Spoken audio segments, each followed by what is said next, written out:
This is Kasturi Day. Today I am going to start with the chapter Circulatory System in Humans according to ICSE syllabus class 8. Okay. So first we come to the introduction. Here human beings have a well-developed transportation system of nutrients, gases and hormones within the body. And this is the circulatory system. This transportation system, okay, which transports nutrients, gases and hormones. There are two transportation systems in human beings. One is circulatory system, another one is lymphatic system. Okay, so in this chapter we are dealing with the circulatory system.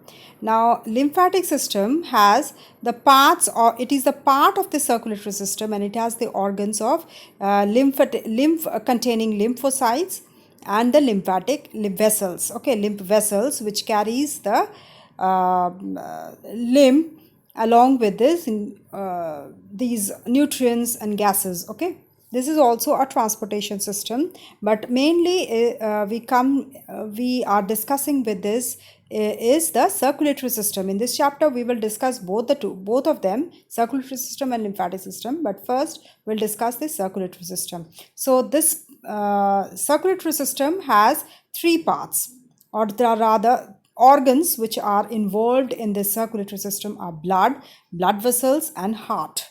Okay, next we come to the blood. Okay, now the blood is a fluid connective tissue which circulates and transports essential substances like oxygen and nutrients, okay, to the cells all over the body. Okay, so these cells, these are the fluid connective tissue which has the cells. Okay, and this fluid connective tissue, the blood, is composed of two different types of substances.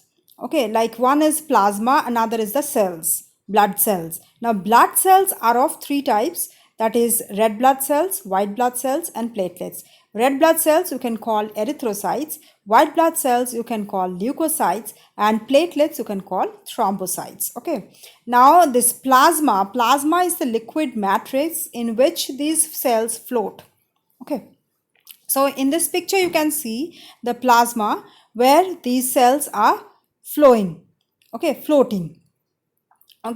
now these red blood cells, they are red in color, and this red color is due to the iron containing protein which is known as hemoglobin.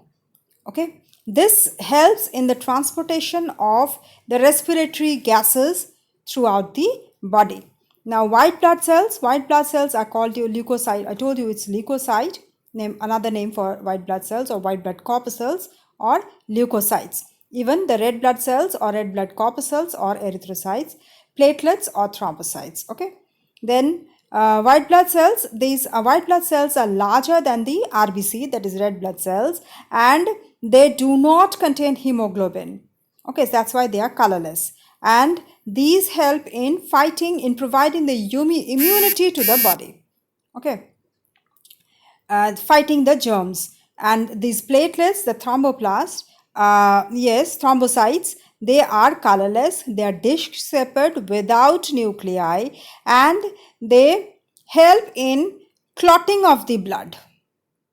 Okay, now in this picture you can see the RBC, that is red color, and the in between all of them are white blood cells, and the last of them, that is the platelets. Okay, white blood cells are five types of white blood cells are present in our body. Okay, and these float in the plasma. Next we come to the blood vessels. Okay, the blood vessels which are present in our body are three types of blood vessels, that is arteries, veins and capillaries. Now what are blood vessels? The blood vessels are hollow tube-like structures through which the blood flows, or the blood is transported and transported throughout the body, within the body. Now, there's three types of blood vessels I told you: the arteries, veins, and capillaries. The arteries are thick-walled. You can see from the picture, the red color is the artery, the blue color is the vein, and in between the joining part of the artery and the vein, the network that is forming, that is the network of capillaries. Now, the arteries are thick-walled, elastic, muscular vessels. Okay, they carry away the blood from the heart to the different parts of the body. And the largest artery is the aorta, whereas in veins are thin-walled vessels. Okay, and they have walls in them so that there is no backflow of the blood. Okay, they carry blood towards the heart. Okay, and they towards the heart, from past the body, they collect the blood and pour it into the heart. And the largest vein is the vena cava, superior and inferior vena cava. I'll discuss this on in later. Okay, so these two are the main veins, arteries. Two blood vessels, arteries and veins, and intermediate between the two, that is the network which joins the arteries and the veins, that is the capillaries. These are the fine blood vessels connecting arteries with veins. They exchange nutrients, waste products, and gases between the cells and the blood in the capillaries. Okay. Next we come to the human heart. Okay. The main organ of the circulatory system in our body is the heart, human heart. It is pear-shaped muscular organ, and it is located in the chest cavity obliquely between the two lungs. Okay, between the two lungs, the obliquely it is located, pointing towards the apex is pointed towards the left. The size of it is roughly of our clenched fist. If we fold our fist, fold our fingers and form a fist, and that clenched fist is this roughly the size of the heart. It's about 12 centimeters in length and 9 centimeters in breadth, and it weighs about 300 grams. Now, it is protected inside by a skeleton, that is rib cage, along with the lungs. Lungs and the heart both are protected by the rib cage. And the walls made up of cardiac muscles, the walls of it, this heart is made up of cardiac muscles that work tirelessly to keep it working throughout the life. Then the heart is enclosed by a double-layered membrane called pericardium. Double-layered sac, you can say, or membrane, that is pericardium. What is the double layers? One is visceral pericardial and the parietal pericardium. Okay, parietal is towards the outside and visceral is towards the inside of the heart. So in between these two pericardial layers, there is a fluid which is known as pericardial fluid, which helps in protecting the heart from any jerk, shock, etc. Okay, protect the heart from these two. And during contraction, when there is jerks and shocks, so that is protected, that shock and jerk is protected by this pericardial fluid. Next we come to the internal structure of the heart. The human heart has 4 chambers, 2 auricles and 2 ventricles, 2 upper chambers, that is the 2 auricles, and the 2 lower chambers, that are the 2 ventricles. Okay, see from the picture you can see the 2 auricles are the above chambers, they are and the 2 upper chambers, and the 2 lower chambers are the 2 ventricles. Okay, and all these chambers are separated from each other by a muscular wall known as septum. Okay, so there are 3 types of septum are there. One is interatrial septum, second is interventricular septum, and the third is atrioventricular septum. Okay, the interatrial septum is separating the 2 atrium.